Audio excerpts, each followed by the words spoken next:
Hey, cheers. Cheers. Welcome, everybody, to the SKU Ninja plus WhyteSpyder video podcast. This is about the 13th time we've tried starting this out. That's okay. You're here with us. It's the best decision that you've ever made in your entire life to join us today. Yes. Period. Period. You might as well just go on home after this video because it's the best thing. Your day will not get better. It This can't. is the height. This is the peak. of your day. Impossible.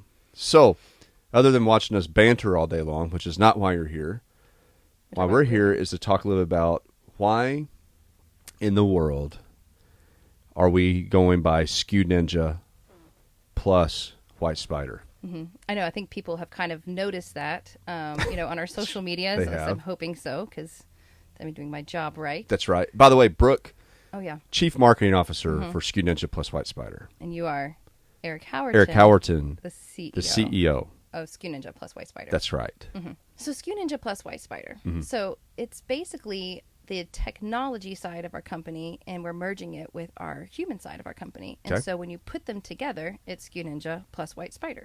Got it. So we have our technology side, which is, more about the robots and scraping data and everything like that. And then we have the human side, which is our content creation, our strategy, and those are the people that help you win at e-commerce. Got it. Mm-hmm. So, if I am a supplier or a retailer and I elect to inquire more about SKU Ninja plus WhyteSpyder, where's the dividing line at? I mean, is there certain products or services that go in either bucket, either or is it all encompassed into one? Well, that's great. There's different levels of what you want. So it's like if you're a supplier and you're like, I don't need the strategy. I've got a team for that. I just need the data. So you can there's a program for you. So you would be just on the SKU Ninja side. But if you're a company or a supplier and you're like, you know what? I just really want to know how I can best beat my competitors online and win Walmart or whatever retailer it may be, then you can come in and start using the WhyteSpyder side of it, which is the strategy. And so we use our SKU Ninja tools to come and put a strategy together for you that will help you win online. Well, I remember when we started developing, we came up with the idea to develop SKU Ninja is because our WhyteSpyder strategy side needed more data evidence as to why this would be the right strategy to use in online merchandising, digital merchandising, e-commerce, wherever it might be. So we started actually developing the software to help us with strategic direction, or really it's more about evidence towards the strategic direction. Mm-hmm. And what I'm really liking about SKU Ninja nowadays is that we're all about that competitive analysis, which is at the product level, how does your product stack up against another product, a competitor's product, which helps you to better determine strategically what type of content you need to create. Yeah. How has SKU Ninja evolved over the past 2 years? Yeah, it really just started, SKU Ninja started out as a directive or request from Walmart to help them identify certain things within their catalog. And that was one trigger of it. Plus the other one was as we're meeting with suppliers, we would say, okay, you need to create this type of content because it will help drive traffic to your product detail page at Walmart or at another retailer. And it'll help you increase conversions. And, there's, with the paradigm shift going on with how shoppers behave, having all the information in the world at their fingertips with this homie right here, it requires a different type of content to be created. More content and more granular type of content. And so with the directive or the request from Walmart plus the request from suppliers, manufacturers asking why you need that type of content, we developed a software that helped to kind of analyze what was going on product detail pages across multiple different retailers. And so that really kind of started out the need of which for us to develop. And we always had development on our team, since day one with WhyteSpyder, being e-commerce experts. That's why WhyteSpyder started out, and just understanding how to build and develop software and tools and technology, especially cloud-based, we were able to really easily enter into that market. And so it really started out as kind of like more of a database. Like we weren't really going to share the data with the clients, but it just ended up being it just ended up being so useful, and the data ended up being so good that we just made it to where you can log in and now you can see it. So all that yourself. was your original question. I went on to like a 5-minute spiel about fine. who knows what. I know, it's fine. We'll figure that out later. I'll bring it back around. That's right. Thank you. My job. Appreciate that. But but that is true. I mean, it's like it was developed to be an internal tool, to basically, as a client asks or a supplier asks, well, why would I create this? Well, because of these reasons right here. Because the shoppers are asking these questions, your competitors are doing these things. And then as we kind of started down that pathway to provide that data, it was like, hey, clients are actually asking for this data on a regular basis. So that's when we turn it into more of a SaaS platform. And then, of course, as we've grown and graduated and dug deeper into the data, we found more reasons as to why we need to go down this rabbit trail or that one to figure out what exactly the shopper's wanting and asking for when it comes to content, and being able to help suppliers visualize that on a daily basis, and retailers as well. And I think that there's two different reasons why a supplier would want to use the software versus a retailer. And so we've kind of gone down both of those paths as well. And so it's very, very useful for both segments. Yeah. So if a supplier or retailer was interested in learning more information about SKU Ninja, what would they do? Oh, they would go to our website, WhyteSpyder.com, which is not SKU Ninja plus WhyteSpyder.com. No. It's just WhyteSpyder.com. Yes, because that is what people are used to. Yeah, and I think that, what we've seen in the market with our tenure, one of the biggest barriers maybe manufacturers and retailers would have is like, how the heck do I even understand what this technology does, number one? And number two is, how do I price that?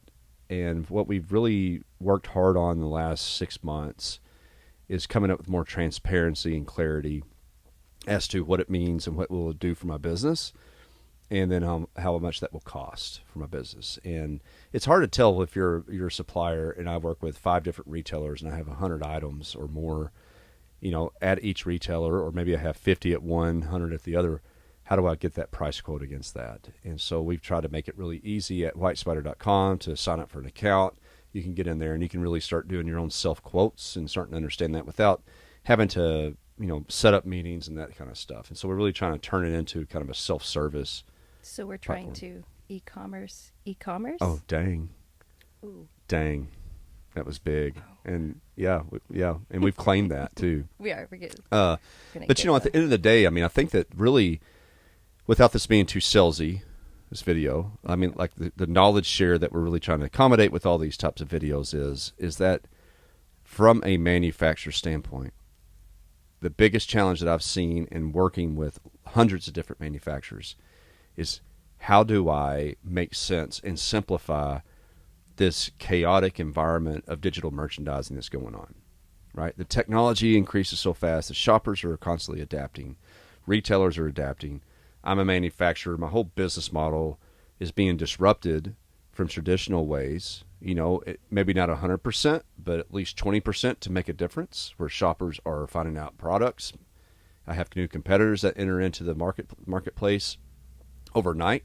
I don't even know who they are, where they came from.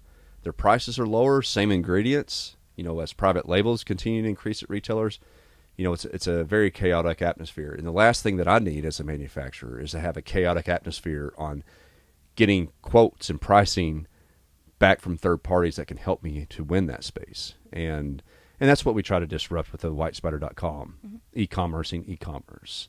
I think that we all like to, I'm a shopper. We all know shoppers get online, get on their mobile devices, type in ingredients or, what's the closest store to get this and that product. It's the same thing for manufacturers and suppliers.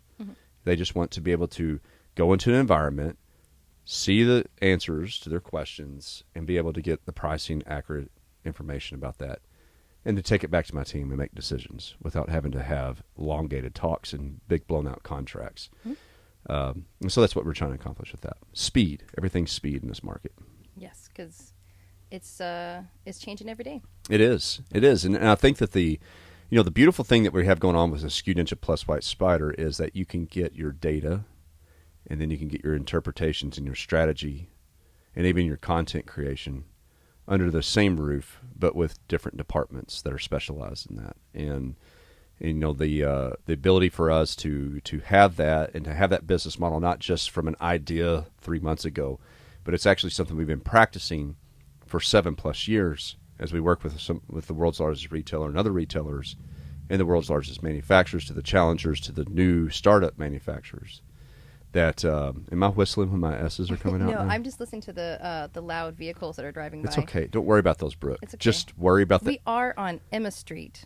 in downtown Springdale. Downtown Springdale. So that's why it's going to have a bit of a downtown Feel. city feel. Ooh, it's a little gritty. I like that. It's cool. Yeah. I'm not really worried about the traffic as much as I am worried about my S's, The S's. whistling. Or your hair sticking up. See what I'm saying? I do. See that? I know. Yeah, or my hair. Is my hair okay? How's mine? I'm not even telling you Flawless. so mine's okay. It's fine. Who cares? It's But fine. the reality is that over 7 years having all those different things under the same roof. But what we really did was we segmented them first, and then we put the plus sign so that it makes it a little bit more clear that there is data, that there is strategy, that there are robots, there are humans at this company, and there always have been, but just to make it a little bit more clear. Because I think that at the end of the day, in order to win in digital merchandising, which is what we've always helped people do, got a lot of background understanding that you do need data, you need robots, and you do need humans, right? And you do need strategy to make it all work. So that's the good news for planet Earth. That is good news, planet Earth. Or WhyteSpyder.com. Yeah, or the Milky Way galaxy. Yeah. Or if you're the type of people that really want to get on the phone, you can still get on the phone with us. We are still the same. Yep. We're still the same team, the same fun, the same culture, and we like talking to people. So yeah, absolutely. And I think that that's one of our things is just being real, and with the human side of things, and also being real with the data side of things, and the WhyteSpyder.com, the e-commerce is being real with our pricing, being transparent with that. That's what we do. That's how we roll, right? Work hard, play hard. Let's have a good time. Good folks. All right. Good business. Are we signing off? Are we going to sign off on the first? Yeah. The first podcast. First podcast, Take video 13. podcast, 2000. What did you say? 2013. No, I said it was Take 13. Take 13, and this is 2019. 2019. But we shouldn't have said that because now it won't be timeless. Dang it! We can't edit that part out. How did I ruin it in the last few seconds? Oh, see, it wasn't my fault this time. No, it wasn't.